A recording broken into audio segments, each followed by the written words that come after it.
Hello YouTube, bienvenue ou re-bienvenue sur ma chaîne, c'est Nesty de la chaîne Nesty Books and Coffee.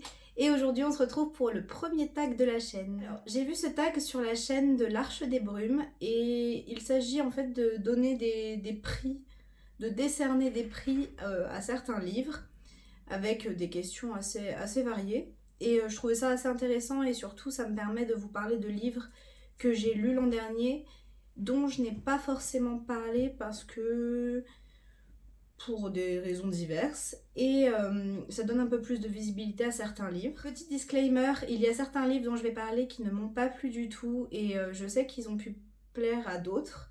Donc clairement, s'ils vous ont plu, tant mieux, ne le prenez pas pour vous, c'est vraiment chacun ses goûts en lecture, on peut pas tous aimer la même chose et dans un sens. Et on commence fort parce que la première question, il s'agit de décerner un prix au livre qui a la couverture la plus moche. Alors, évidemment, c'est très subjectif, mais moi j'ai pensé à Little Sister de Benoît Sévrac, publié chez Syros, et je trouve la couverture vraiment pas terrible. Alors déjà, j'aime pas du tout quand il y a des vraies personnes sur les couvertures des livres, donc quand il s'agit de photos ou de photomontage, j'ai un petit peu du mal. Il y en a certains où ça passe super bien, et d'autres où vraiment non. Donc ouais, celui-là, j'ai vraiment pas aimé la couverture. Par contre, l'histoire était plutôt cool. Bien que la couverture ne soit pas terrible selon moi, l'histoire était pas mal. On va suivre un personnage, une jeune fille, qui a dû changer d'identité avec ses parents parce que son frère est parti faire le djihad en Syrie. Et, ça a pour conséquence qu'ils ne peuvent plus garder la même identité, ils peuvent plus habiter au même endroit. Enfin, c'est assez complexe comme situation. Et le livre était vraiment bien, l'histoire était plutôt intéressante, plutôt prenante. C'est vrai que c'est un sujet qu'on voit très peu en littérature jeunesse. Donc par contre l'histoire était pas mal. Ce livre-là, il est actuellement sur mon Vinted parce que je ne le garde pas, parce que je sais que je le relirai pas. Mais par contre l'histoire était vraiment bien. Donc si jamais ça vous intéresse, n'hésitez pas à acheter un œil parce que il est vraiment après avoir décerné le prix de la couverture la plus moche, il fallait décerner le prix de la couverture la plus jolie et ça ne surprendra personne, mais j'ai décidé d'attribuer ce prix à La maison au milieu de la mer céruléenne de TJ Klune, publié chez De Saxus, ici dans l'édition Reliée. Donc déjà la couverture comme ça, qui est la même que sur l'édition brochée, est vraiment très jolie. Mais surtout, ce que j'avais adoré sur ce livre, c'est en dessous. Il est juste magnifique selon moi. Voilà. Non seulement c'est un livre qui est absolument magnifique à l'extérieur, mais il est en plus magnifique à l'intérieur. C'est une très belle histoire. On va suivre Linus qui a la quarantaine et qui doit se rendre dans un orphelinat d'enfants ayant des pouvoirs magiques. Et c'est un roman qui fait l'apologie de la tolérance, de la bienveillance. C'est tout doux, c'est vraiment du sucre en barre, clairement. Et c'était un de mes coups de cœur de cette année, donc voilà, je vous en parle pas plus parce que je l'ai déjà fait et qu'il est assez connu, mais vraiment c'était une pépite. Le prix suivant, il s'agissait de décerner un prix au livre dont on n'attendait rien mais qui a finalement été une plutôt bonne lecture. Et j'ai décidé de décerner ce prix au livre Un cœur simple de Gustave Flaubert. Oui, un classique, j'en ai quand même lu cette année malgré tout ce que j'ai pu vous dire. J'ai lu ce livre. Dans Un cœur simple, on va suivre la vie d'une femme qui est très innocente, très candide et qui est simple. Je me suis fortement attachée au personnage, j'ai trouvé que l'histoire était très belle. C'est très court, c'est une petite nouvelle. Alors je l'ai pas sous la main, mais je vous mettrai l'image ici. C'est vraiment très court et l'écriture de Gustave Flaubert, c'est juste un régal. Donc ouais, c'était une excellente lecture. Contrairement au livre précédent, ici on doit décerner le prix du livre dont on attendait le plus et qui finalement a été une lecture bof, une lecture décevante, voire une mauvaise lecture. Et je vous parle ici de ma plus grosse déception de l'année. Je ne l'ai pas évidemment parce que je l'ai revendu. Et je vous parle ici de La balade du serpent et de l'oiseau moqueur de Suzanne Collins, donc le préquel de Hunger Games. Il faut savoir que Hunger Games fait partie de mes sagas préférées, mes sagas chouchous de tous les temps. Et j'attendais énormément de ce préquel parce que retourner dans l'univers, j'étais trop contente. Et ça a été une lecture décevante, voire une mauvaise lecture. Dans ce préquel, on va suivre l'histoire du président Snow avant qu'il soit président. Il va être le mentor d'un participant des Hunger Games à l'époque où les Hunger Games n'étaient pas du tout ceux qu'on peut voir dans la trilogie originale. Et j'ai détesté. J'ai détesté le personnage, j'ai détesté les relations qui se créent. Je l'ai trouvé... on essaye de nous faire apprécier un personnage qu'on connaît comme étant cruel et insensible et vraiment horrible. Et j'ai pas réussi à l'apprécier clairement. Et en plus, j'ai trouvé que l'histoire était vraiment très bof. Il y avait énormément d'événements. Et en même temps, il y avait des longueurs, mais impressionnantes entre chaque événement. Enfin, c'était très très étrange et vraiment, c'était une lecture hyper décevante. Donc, ouais, il mérite le prix de la lecture la plus décevante.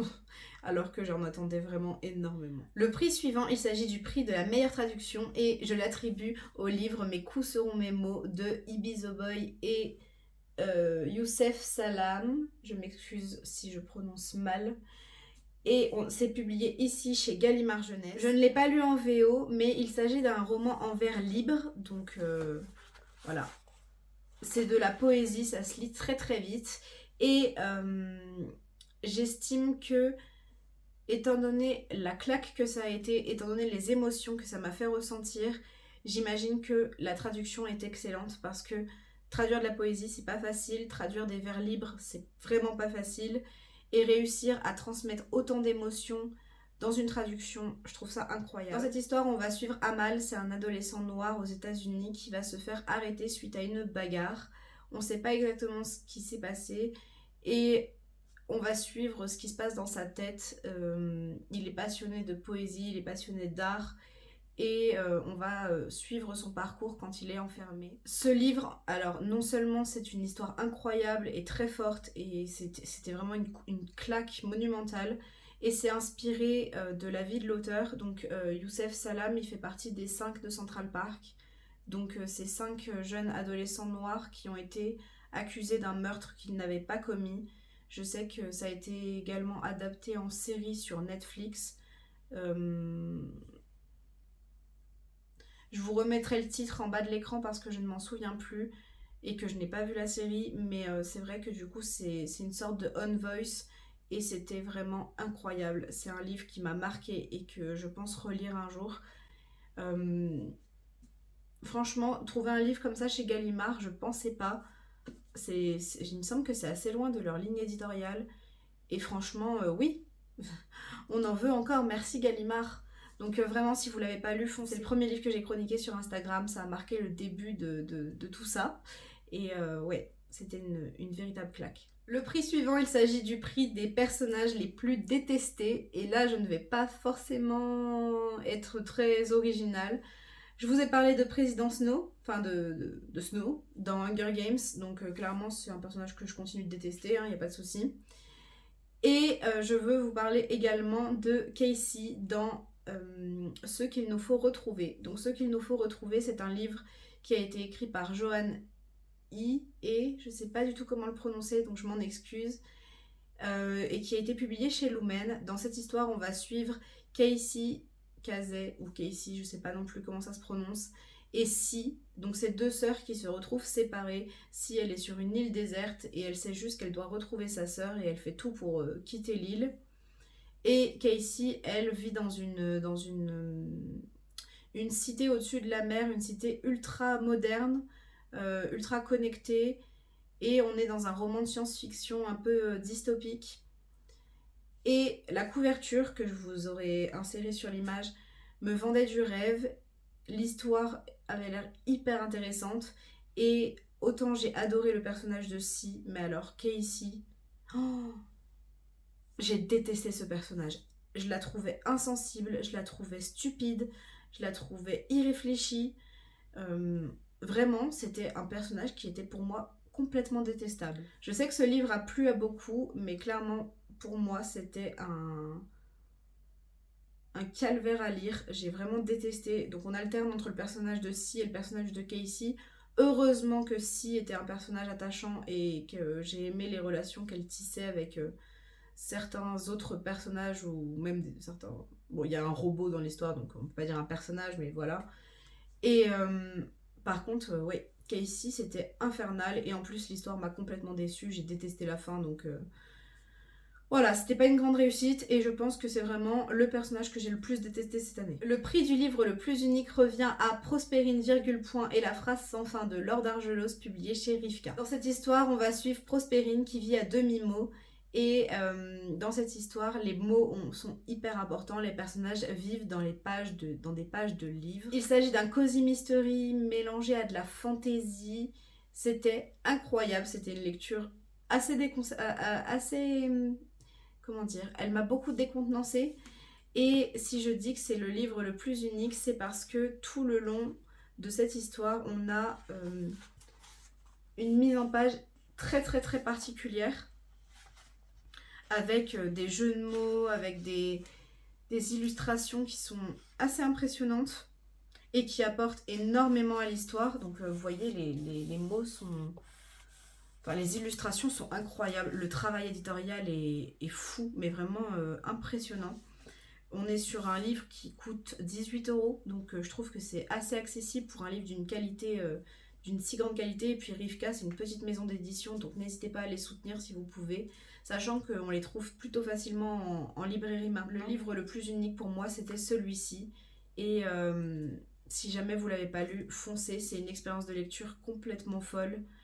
Et même si je suis pas forcément une grande fan de Cozy Mystery et que l'enquête, enfin, c'était pas vraiment mon truc, mais c'était tellement fou que je me suis laissée absorber par l'histoire. Le prix suivant est le prix décerné à un livre qui est bon, mais qui n'était pas fait pour moi. Donc un bon livre, un livre dont je reconnais vraiment les qualités littéraires, mais qui n'était pas fait pour moi. Et j'en ai trouvé deux.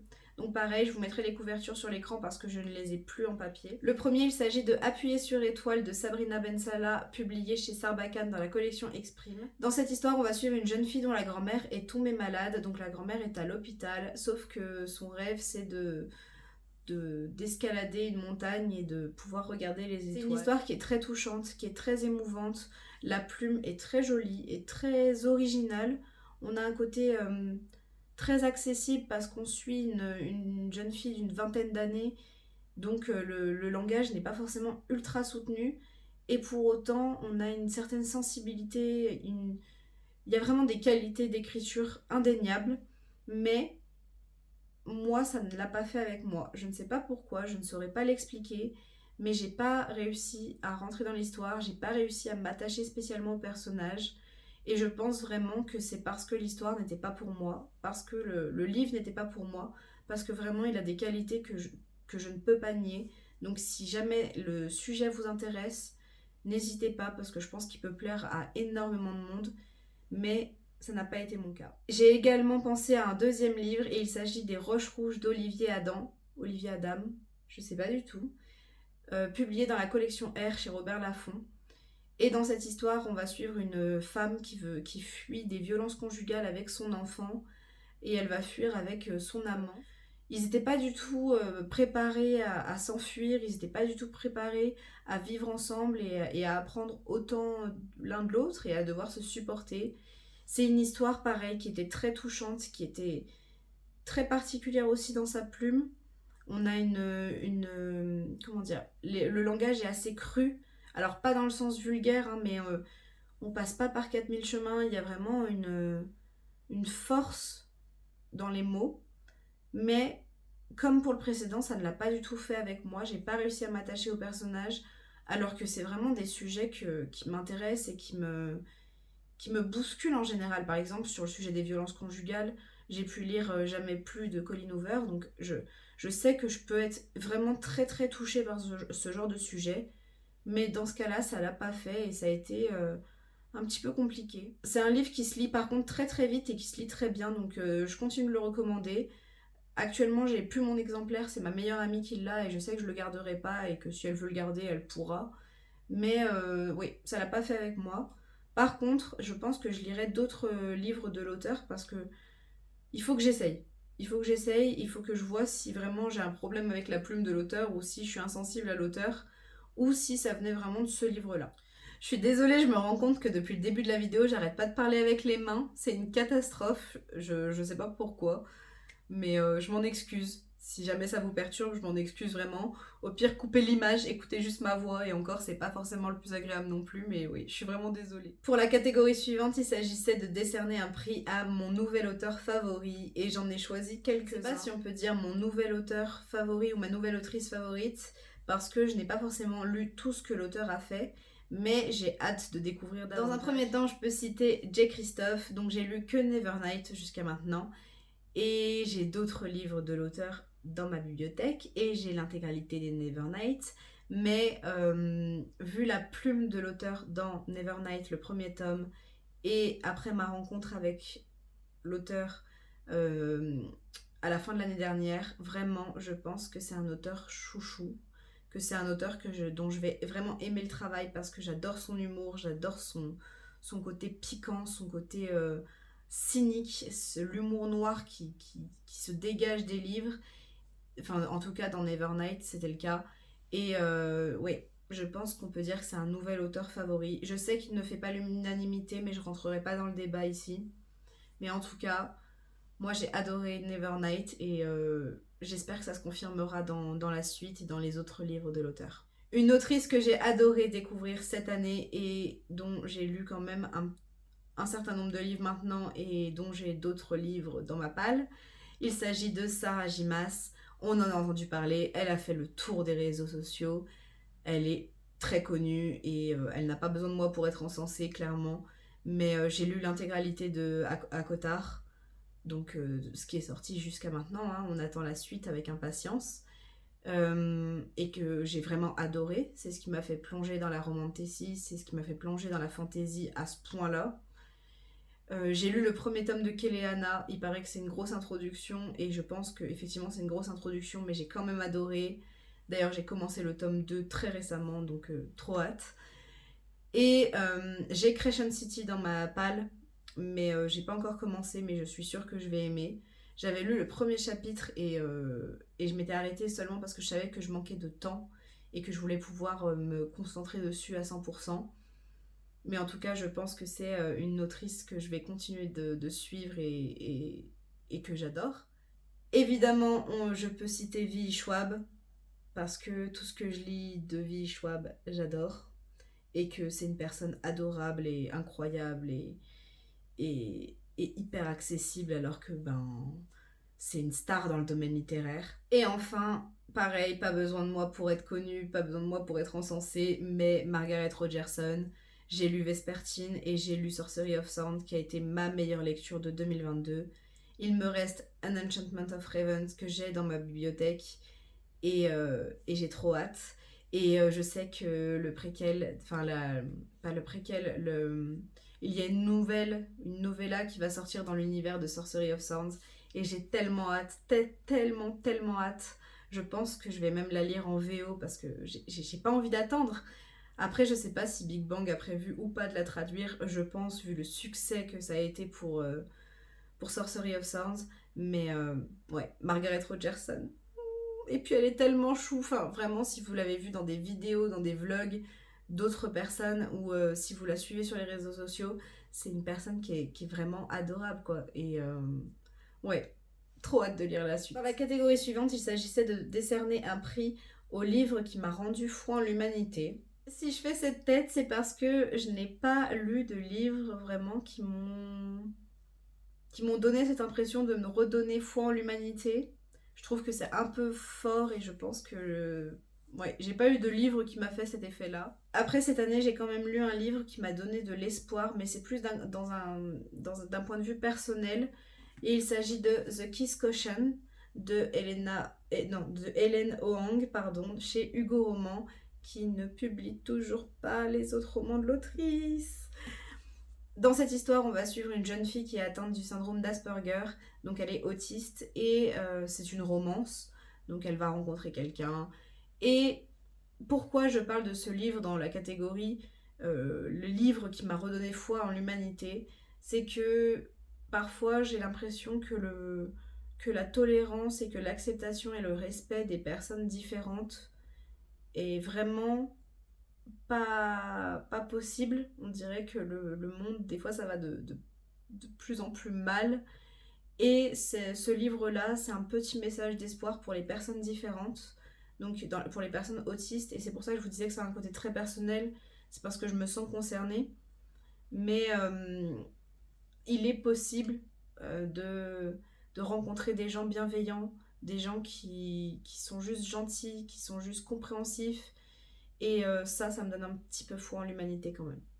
Voilà. Donc c'est un petit peu tiré par les cheveux comme livre, mais c'est le seul qui me venait à l'esprit. Ensuite, je vais décerner un prix aux livres dans lesquels je me suis le plus investie émotionnellement ou alors dans lesquels j'ai le plus eu un lien, un attachement au personnage.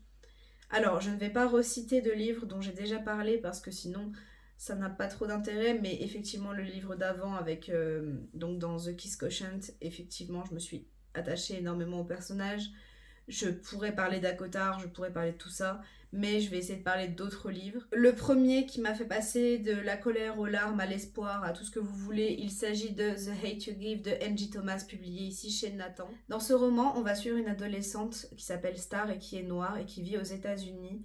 Et elle va voir son meilleur ami se faire tuer sous ses yeux par un policier. Donc son meilleur ami était noir et le policier est blanc. Et c'est un livre qui parle du racisme, des bavures policières, des violences policières plutôt. Et c'était une histoire qui était très forte. On voit les conflits intérieurs de Star, on voit tout ce qu'elle a à vivre au quotidien.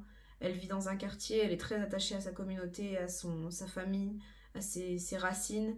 Et en même temps, elle va dans une école où elle est justement une des seules personnes noires. Donc c'est très compliqué pour elle. Et c'est une histoire qui vraiment m'a fait pleurer, m'a mise en colère parce que certes, c'est pas une histoire vraie dans le sens où Star n'existe pas, mais c'est des choses qui arrivent souvent aux États-Unis et, et en plus c'est un on voice, donc Angie Thomas c'est une autrice noire qui donc est concernée et je pense que ça fait énormément dans le roman. Il y a une force dans la plume qui est bouleversante. C'était bouleversant et oui, j'ai mis du temps à m'en remettre. J'ai cru que j'allais avoir une panne de lecture parce que c'était vraiment fort. C'était une lecture très forte. Je pense qu'aujourd'hui tout le monde l'a lu quasiment, mais si c'est pas le cas, foncez. Un autre livre qui m'a énormément touchée, dans lequel je me suis vraiment attachée au personnage et dans lequel je me suis investie émotionnellement et j'en ai pleuré et j'en ai ri et ça a été vraiment une lecture pareille bouleversante. Il s'agit de Je t'ai rêvé de Francesca Zappia, publié ici dans la collection R chez Robert Laffont donc. Et donc il faut savoir que c'est le premier roman de l'autrice. Elle avait 22 ans au moment où elle a écrit cette histoire. Et ici on va suivre un personnage schizophrène si je dis pas de bêtises. Et je me suis énormément attachée à ce personnage. J'ai vraiment... Comment vous dire? C'était tellement fort, j'ai même pas les mots. C'était incroyable comme lecture. Donc ce n'est même pas une histoire vraie. J'avais vraiment l'impression que le personnage existait, qu'il était à côté de moi et que je me sentais hyper concernée par l'histoire. Et c'était très beau. C'était une très belle plume. La couverture est juste magnifique. Et ouais, c'était incroyable. On n'arrive même pas à savoir ce qui est vrai, ce qui n'est pas vrai. On a vraiment du mal à se repérer et on est tout aussi perdu que la jeune fille dans l'histoire. Donc, ouais, c'était une histoire qui m'a vraiment bouleversée. Je pense que ça se voit, j'ai pas les mots pour décrire ces livres, mais si vous l'avez pas lu, foncez, ça se lit très vite, c'est très beau. Et ouais, ça vaut le détour. Et enfin, je reviendrai pas trop longuement dessus parce que j'en ai parlé dans ma vidéo de mes livres préférés de 2022, mais un personnage auquel je me suis énormément attachée, il s'agit de Addie dans Les étincelles invisibles de Elle McNichol, publié chez l'école des loisirs dans la collection Medium. Et ici, on va suivre une petite fille qui est autiste et je me suis énormément attachée à cet enfant parce que je me sens concernée, hein, c'est sûr. Et je pense, enfin, je sais pas, ça peut faire le même effet à tout le monde, mais c'est une petite fille qui est très touchante, qu'on a envie de prendre dans nos bras, qu'on a envie d'aider en fait. Et en plus, elle a une grande sœur qui est aussi très très attachante et une famille qui est là pour elle. Et enfin, c'était incroyable comme lecture. J'en ai déjà parlé, donc je m'étale pas, mais ouais. Adi, c'est un de mes personnages préférés. Je dois ensuite décerner un prix au livre avec le meilleur plot twist et un prix au livre avec le pire plot twist. Pour le meilleur plot twist, je l'ai pas sur moi, mais je pense que je le donnerai au livre de Sarah Gimas, donc à Cotard, le 2, donc un palais de brume et de colère. Je sais jamais les noms de ces bouquins, je les appelle Akotard 1, 2, 3, 4, 5. Mais en tout cas, je vous parle du tome 2, parce que dans le tome 2, on s'éloigne complètement de ce qui se passe dans le tome 1, parce que le tome 1, il est pas terrible. Et il se passe quelque chose, la romance évolue énormément, et c'est pour moi un des meilleurs plot twists. Je peux pas trop en dire, parce que sinon, c'est du spoil, hein, clairement. Et pour le pire plot twist... Et je m'en veux un peu parce que en soi c'est très très personnel, hein. Mais je vous parle de Elle de Kit Toussaint et de Aveline Stockard, publiée chez Le Lombard. Donc c'est une BD qui parle de troubles de l'identité. Et donc on va suivre un personnage, Elle, qui a plusieurs personnalités. Et j'ai trouvé l'explication donnée à la fin de ce tome 2, sachant que je pense pas que ce soit la fin, hein. C'est pour ça que je pense que c'est un plot twist qui est pas terrible. Je l'ai trouvé bof. Voilà, je suis pas du tout convaincue, donc pour moi c'est un des pires plot twists. Est-ce que c'est le pire sur la planète? Est-ce que c'est le pire de ce que j'ai lu? Je sais plus trop. Mais en tout cas, c'est celui qui m'est venu quand j'ai lu la catégorie, donc voilà. Si jamais vous l'avez lu, n'hésitez pas à me dire ce que vous en avez pensé de la fin, à m'envoyer un message privé, comme ça on spoil personne. Mais vraiment, si jamais vous l'avez lu, j'aimerais bien savoir ce que vous en avez pensé. Le prix suivant, il s'agit du prix du meilleur groupe de personnages. Je vais encore citer Akotard parce que le groupe de personnages autour de Fer, de ses sœurs, de ses amis, de sa romance, le groupe est incroyable. Et je vais également citer Ewilan, donc les personnages du monde d'Ewilan, enfin des mondes d'Ewilan, de la quête d'Ewilan ou de Elana. C'est un groupe de personnages qui est juste fantastique, vraiment. On a des personnages hauts en couleur qui ont une véritable sensibilité. On n'est pas sur des personnages secondaires qui sont juste là pour mettre en valeur les personnages principaux. On est vraiment sur des personnages qui apportent quelque chose à l'histoire. Et, euh, et ils sont dingues. Et j'ai adoré. Et de toute façon, Ewilan, j'ai adoré. Donc, franchement, ouais, un des meilleurs groupes de personnages.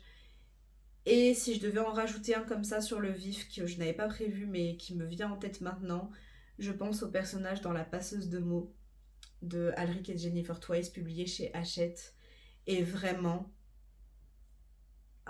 c'est des personnages que j'adore. Donc ouais, je pense que je pourrais leur donner un prix pour le meilleur groupe de personnages. Ensuite, il s'agit de décerner le prix du livre qui m'a pris le plus de temps à finir. Et je vais citer Le Dieu oiseau d'Aurélie Wellenstein. Attention, ça veut pas dire que c'est un mauvais livre, loin de là. Juste, j'ai mis énormément de temps à le lire parce que j'ai mis plus d'un mois. Et c'est pas, je l'ai commencé, je l'ai mis en pause et je l'ai repris, hein. C'est vraiment, j'ai mis du temps à le lire. Je devais lire 2-3 pages par jour sur tout un mois. Je sais pas pourquoi, j'arrivais pas à avancer.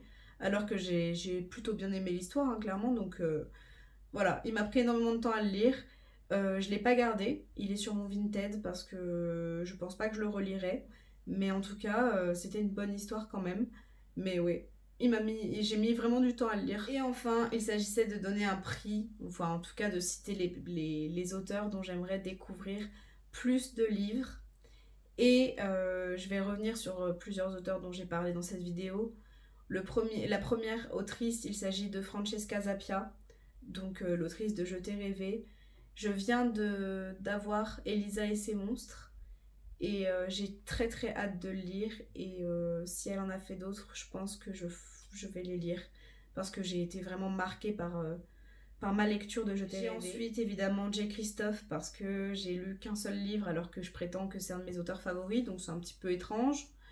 Et j'ai vraiment envie d'en découvrir plus. Sur des auteurs classiques, j'aimerais énormément lire davantage d'Antoine de Saint-Exupéry ou de Gustave Flaubert parce que c'est des auteurs dont j'ai pas lu grand chose alors que j'aime énormément. Et je vais également citer Hélène Hoang donc l'autrice de The Kiss Quotient. Même si les autres livres de cette autrice n'ont pas été traduits, je pense que je me les prendrai en anglais parce que j'ai envie d'en savoir un petit peu plus, d'en découvrir plus de l'autrice. Et voilà YouTube, cette vidéo est terminée. J'espère qu'elle vous aura plu.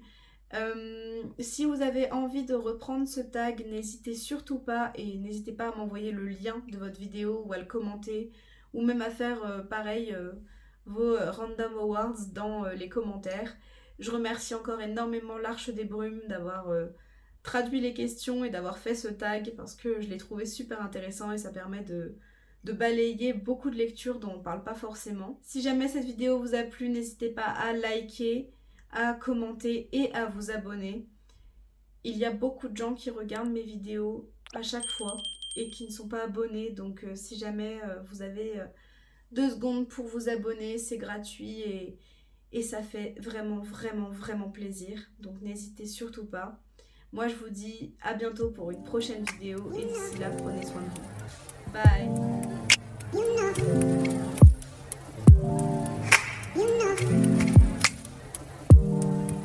You know.